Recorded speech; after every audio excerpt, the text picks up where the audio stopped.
একটা স্প্রিং এর ক্ষেত্র, ধরো একটা স্প্রিং, এই স্প্রিং এর মাথায় একটা ভার আছে, তুমি এই ভারটাকে কতটুকু টেনে ছেড়ে দিবা তার উপর কিন্তু এর পর্যায়কাল নির্ভর করে না। কি বুঝতে পারছো না পারো না?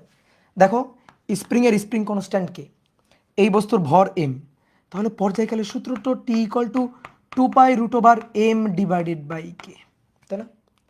তাহলে এম এর মান এই বস্তুর এই ব্লকটার ভর, কে এর মান স্প্রিং কনস্ট্যান্ট।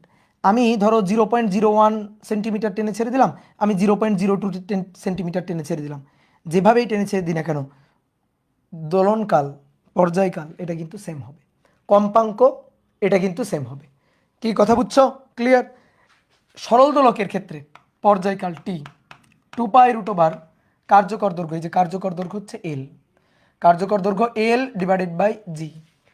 তো কার্যকর দৈর্ঘ্য এল এর উপর আর জি এর উপর ডিপেন্ড করে।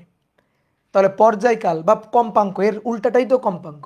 এটা কি এই কতটুকু টেনে ছেড়ে দিলাম, কতটুকু কৌণিক বিস্তার বা এখান থেকে সরণ কতটুকু, এর উপর কিন্তু নির্ভর করে না, বিস্তারের উপর, কৌণিক বিস্তারের উপর নির্ভর করে না।